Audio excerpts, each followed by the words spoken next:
Summer 1943, Camp Crossville, Tennessee. The brown liquid fizzing in the bottle mesmerized the German soldier who had never seen anything like it. After 2 years fighting in North Africa, subsisting on hard biscuits and ersatz coffee, this sweet carbonated drink called Coca-Cola represented impossibility made real. It cost 5 cents from the camp canteen, the same price guards informed him that American children paid with their allowances across American prison camps that summer. 371,683 German PS would confront a reality that contradicted everything Nazi propaganda had taught them about American weakness. They discovered a nation where ice cream was routine dessert, where soft drinks were everyday beverages, where candy bars were so common that guards gave them away. These simple foods, treats that most German children had never tasted, would systematically demolish Nazi ideology more effectively than any propaganda program.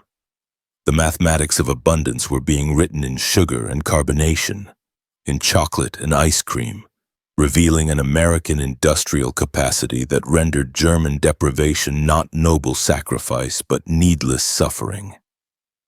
What began as amazement at American confections would evolve into complete psychological transformation.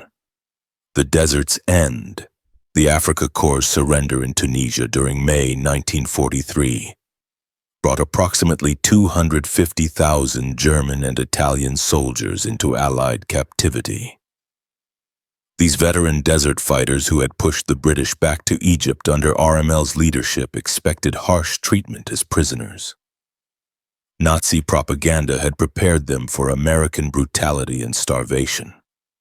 Instead, within hours of surrender, they encountered American croutons.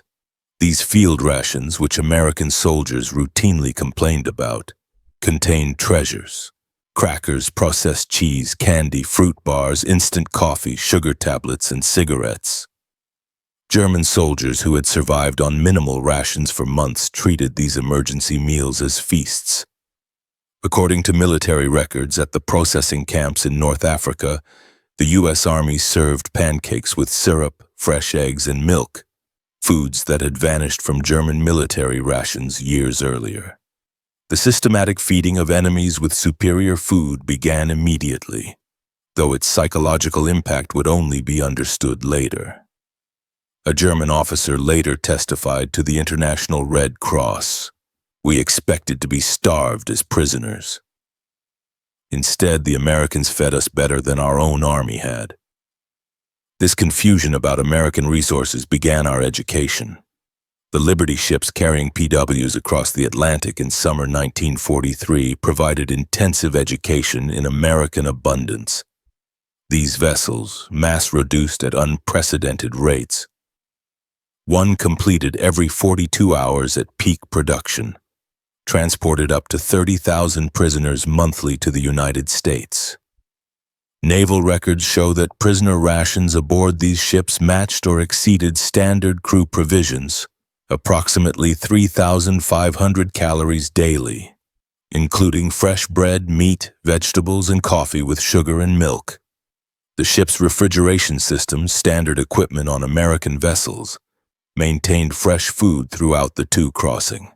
Most remarkably, documented accounts confirm that ice cream was served on multiple occasions during Atlantic crossings. The USS General M.B. Stewart's log from July 1943 records serving ice cream to prisoners on July 4th using the ship's ice cream maker that produced 10 gallons per batch. For men who hadn't seen ice cream since before the war, this frozen dessert in the middle of the ocean defied understanding. When ships docked at ports like Norfolk and Newport News, German PSWs encountered an America that Nazi propaganda had declared impossible. The Norfolk Naval Base, covering 4,300 acres with extensive waterfront facilities, handled more cargo daily than major German ports managed weekly. At the port exchanges, shops for dock workers, prisoners glimpsed shelves stocked with candy bars from major manufacturers like Hershey, Mars, and Nestle. Military procurement records from 1943 show these exchanges stocked dozens of candy varieties, selling them at standard prices, 5 cents for most candy bars, the same price charged across America. The journey inland by train provided further education. Unlike the cattle cars used for transport in Europe, German POWs traveled in passenger coaches. The dining cars served full meals. Documented menus from July 1943 show fried chicken, vegetables, pie, and coffee. POWs discovered this wasn't special treatment but standard American rail service. The prison camp system constructed across America housed POWs in conditions that exceeded Geneva Convention requirements. Camp Crossville, Tennessee, typical of the larger facilities, included electric lights, hot water, flush toilets, and heated barracks. But the camp exchanges, the PX stores, delivered the deepest impact. According to Army Quartermaster records, camp exchanges stocked multiple soft drink brands: Coca-Cola, Pepsi, Dr. Pepper, RC Cola, various candy bars and confections, ice cream where refrigeration permitted, cigarettes and tobacco, fresh fruit and snacks, beer, 3.2% alcohol content. Prisoners earned 80 cents daily for labor, later raised to $1. With candy bars at 5 cents and Coca-Cola at the same price, a day's wage could purchase 16 items abundant beyond German imagination, where such products, if available at all, required special connections. Coca-Cola became the symbol of American industrial democracy. The Coca-Cola Company's wartime production reached remarkable levels. Company records show 5 billion bottles produced in 1943 alone. The military contract guaranteed 5-cent Coca-Cola to American servicemen worldwide, a commitment requiring unprecedented logistics. German prisoners discovered that this soft drink, unknown to most before capture, was ubiquitous in America. Every camp received regular deliveries. Work details observed vending machines and coolers everywhere. Gas stations, factories, schools. Americans of all ages and classes drank it casually, discarding half-empty bottles without thought. The standardization astounded technically minded prisoners. Coca-Cola tasted identical whether consumed in Maine or Texas, a feat of quality control exceeding anything German industry achieved. The syrup concentrate manufactured in Atlanta and distributed nationwide to bottling plants represented industrial coordination that challenged Nazi assumptions about American chaos. Historical records from the Coca-Cola Company archives confirm that many prison camps received weekly deliveries of 200 to 300 cases, each containing 24 bottles. Camp Hearn, Texas alone, consumed approximately 7,000 bottles weekly during summer 1943. Ice cream in American prison camps seemed impossible to Germans who hadn't seen it since before the war.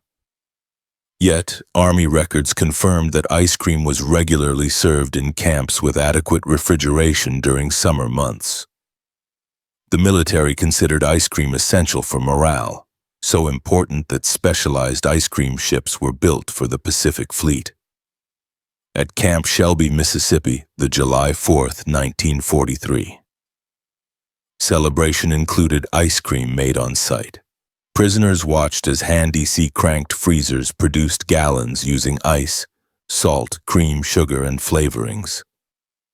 The casual use of scarce resources, ice in July, cream, sugar for entertainment food, demonstrated priorities Germans couldn't fathom.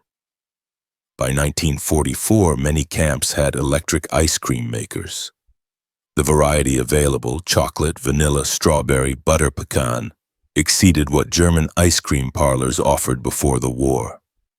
Prisoners could purchase ice cream bars for 10 cents, ice cream sandwiches for the same price, or cups of various flavors. Army procurement records show that larger camps ordered 50 to 100 gallons of ice cream weekly during summer months. The frequency varied by location and season, but prisoners regularly enjoyed this frozen luxury that had vanished from German life. Sugar consumption in American prison camps delivered particularly powerful impact. In Germany, sugar was strictly rationed. Civilians received 280 grams monthly when available. In American camps, sugar sat in bowls on mesh hall tables for unlimited use. Quartermaster records from 1943 to 1945 show camps receiving 100-pound bags of refined sugar weekly. Camp bakeries used sugar liberally. Cakes, cookies, and pies appeared regularly on menus. The mess halls sweetened coffee, tea, cereals, and desserts without restriction. One documented incident from Camp Aliceville, Alabama, illustrates the contrast. In August 1943, humid weather hardened several hundred pounds of sugar, making it difficult to use. Rather than steam and recover it, as Germans would have, kitchen staff discarded it and ordered replacement supplies. German prisoners working in the kitchen were reportedly distressed by this waste. American chocolate consumption patterns revealed democratic abundance. Major manufacturers Hershey, Mars, Nestle produced millions of bars monthly despite wartime restrictions. The military alone purchased 380 million pounds of chocolate products during the war years. Prison camp exchanges stocked multiple chocolate varieties. The standard Hershey bar, Dations emergency chocolate bars, and various candy bars containing chocolate were available for 5 to 10 cents. Prisoners discovered Americans had preferences among chocolate brands, casually choosing one over another. Red Cross packages distributed monthly to prisoners included chocolate bars among other items. The American Red Cross records show that standard parcels contained chocolate or candy bars, 2 instant coffee, processed cheese, crackers, canned meat, cigarettes, soap. These packages supplemented regular rations, providing luxury items that exceeded what German civilians received as basic rations. Thanksgiving 1943 introduced German prisoners to American holiday abundance. This purely American celebration demonstrated national coordination of consumption that dwarfed German organizational efforts. Army records confirm that all prison camps served traditional Thanksgiving dinner: roast turkey with stuffing, mashed potatoes and gravy, sweet potatoes, cranberry sauce, vegetables, pumpkin pie, coffee, and milk. The logistics required providing turkey dinners to 425,000 PS millions of American servicemen worldwide showcased organizational capacity. The fact that German prisoners received the same meal as American soldiers emphasized a quality of treatment that contradicted Nazi racial hierarchy. Christmas 1943 brought unexpected generosity from American civilians.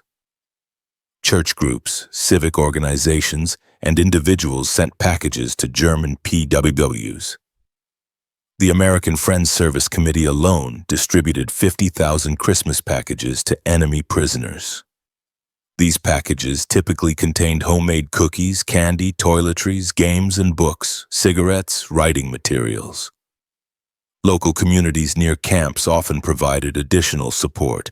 In Tonkawa, Oklahoma, townspeople delivered homemade treats to German prisoners at Camp Tonkawa.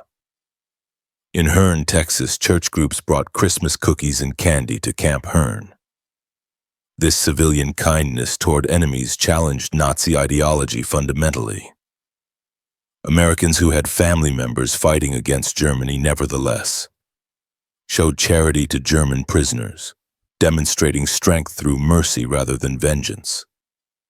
As labor shortages intensified, German POWs worked increasingly outside camps, witnessing American food production firsthand. By 1944, approximately 100,000 prisoners worked in agriculture and food processing, gaining intimate knowledge of American abundance. In Michigan orchards, prisoners picked cherries destined for maraschino production, those bright garnishes topping ice cream sundaes. The volume staggered them. Single orchards producing tons of fruit for decorative purposes. At canneries, prisoners observed quality control that rejected perfectly edible food for minor imperfections. Del Monte records from 1944 show that approximately 15% of fruit was rejected for canning due to size irregularities or minor blemishes, typically diverted to animal feed. Sugar beet processing in Colorado and Nebraska revealed agricultural mechanization beyond German achievement. Single farms produced more sugar beets than entire German regions. Prisoners learned that American sugar production from both cane and beets reached approximately 7 million tons annually, explaining the casual abundance they witnessed. German prisoners working near schools witnessed early versions of organized school lunch programs. Children received hot lunches including milk, protein, and vegetables. The National School Lunch Act would formalize this in 1946, but precedent programs operated during the war. The milk program particularly impressed German observers. Many schools provided fresh milk to children daily. The logistics of daily delivery to thousands of schools demonstrated organizational capacity that Germany couldn't achieve for military supplies. Some school cafeterias offered ice cream for additional purchase.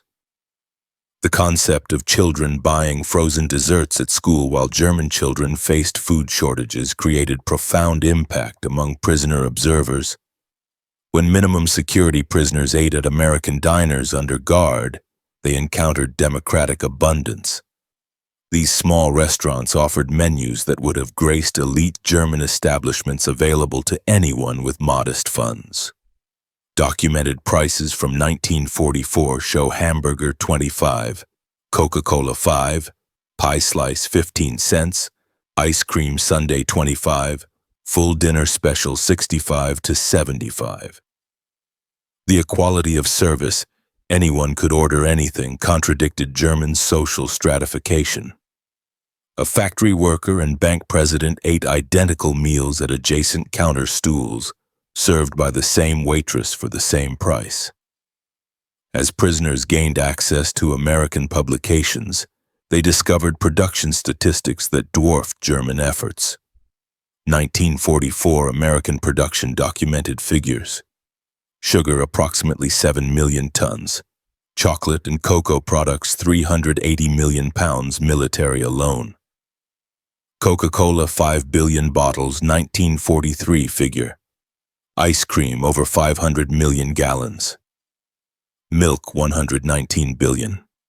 German production same period, sugar heavily rationed primarily from beets. Chocolate military priority only. Soft drinks minimal production. Ice cream virtually non-existent. Milk severely rationed. These numbers published openly in American media demonstrated that America's wartime production exceeded Germany's peacetime peaks. By late 1944, German POWs were sending food packages to Germany rather than receiving them.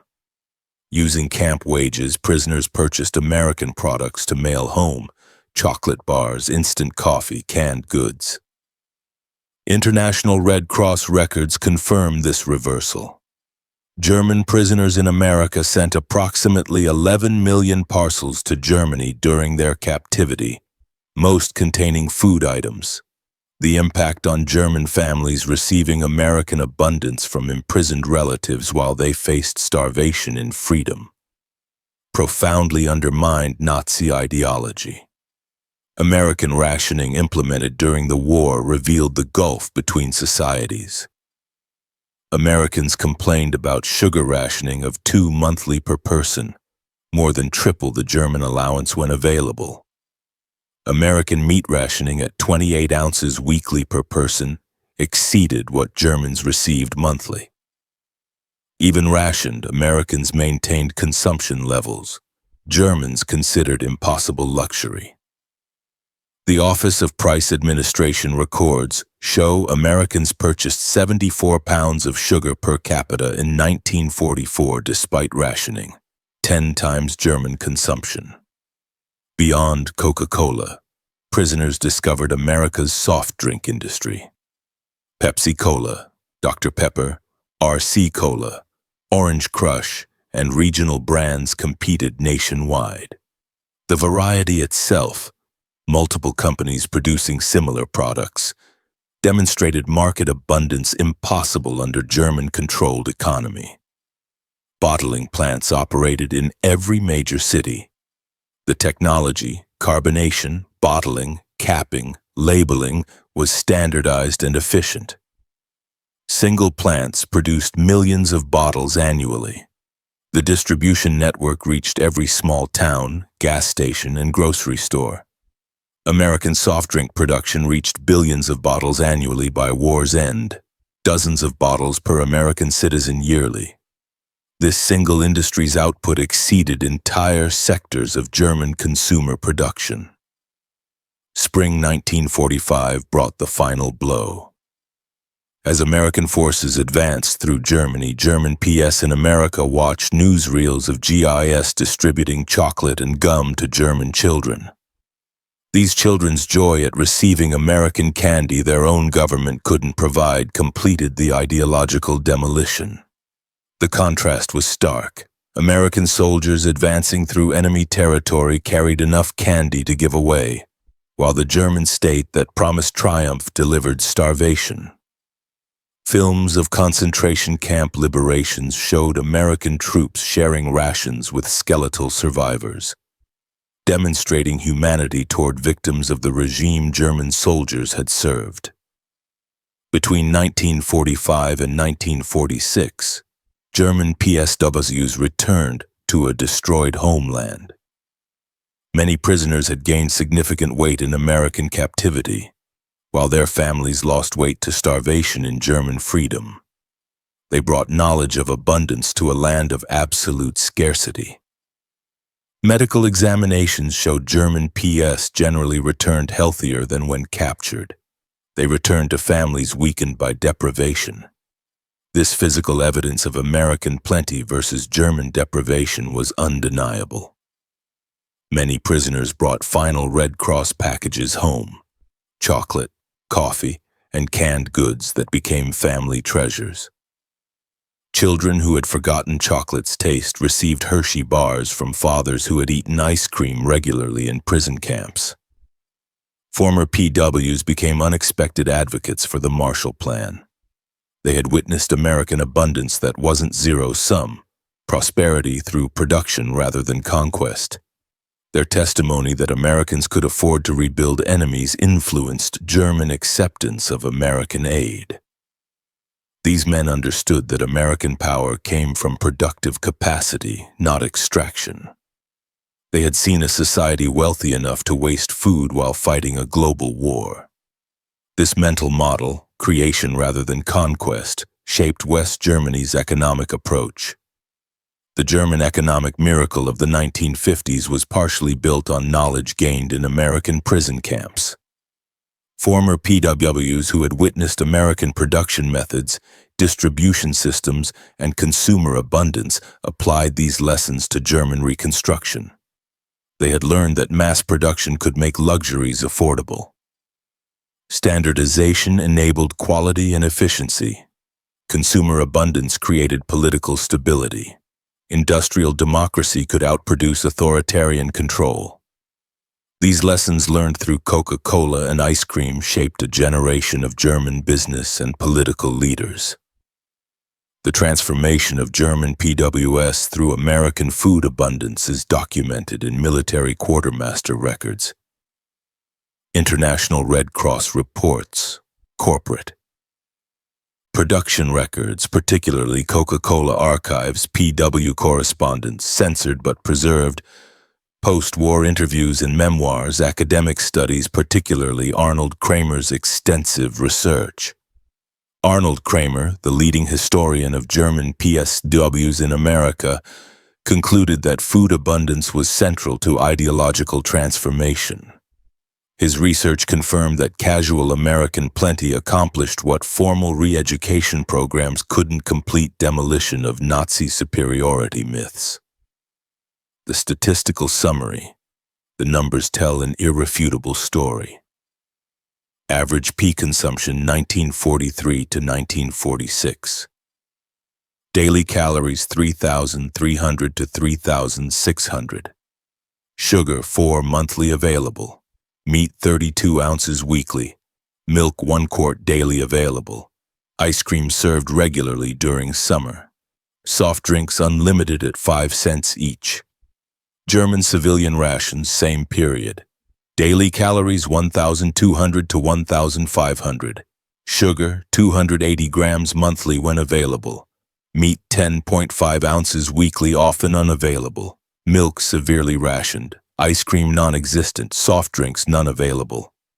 These disparities weren't propaganda, but documented reality. Enemy prisoners ate better than German civilians, proving American abundance extended even to defeated foes. The pea experience with American food culture influenced post-war Germany profoundly. Coca-Cola returned to West Germany in 1949, becoming a symbol of American alliance.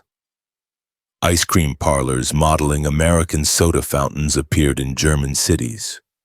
Candy bars and chewing gum became symbols of recovery. Former prisoners of war often became importers of American food products, understanding their appeal from personal experience. They knew these products represented more than taste. They symbolized abundance, democracy, and modernity. The introduction of supermarkets to Germany in the 1950s was championed by former POWs who had witnessed American grocery stores. They understood that democratic abundance required new distribution methods, not just production increases. In various post-war interviews and memoirs, German POWs consistently identified food abundance as transformative. A former Africa Corps officer stated in a 1975 interview, "We expected to defeat a weak, divided America. Instead, we found a nation that could give ice cream to enemies." That's when we knew we had lost more than a war. We had lost our entire worldview.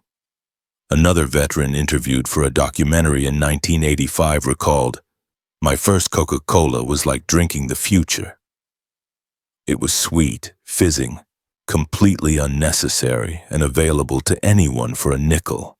That drink contained everything Nazi Germany wasn't: abundant, democratic, joyful." These testimonies collected across decades confirm that American food abundance achieved what military defeat alone couldn't. Complete ideological transformation. The men who arrived as Nazi warriors left as witnesses to democratic prosperity. Historians recognize the German pea experience in America as remarkably successful re-education through abundance rather than propaganda. The program succeeded because it relied on observation rather than instruction. PS saw American society functioning at peak productivity while treating enemies with dignity. The food aspect was crucial because it was universal. Everyone understands hunger and satisfaction. Undeniable. Weight gain and health improvement were visible. Continuous 3 meals daily plus canteen purchases. Comparative prisoners knew German deprivation intimately.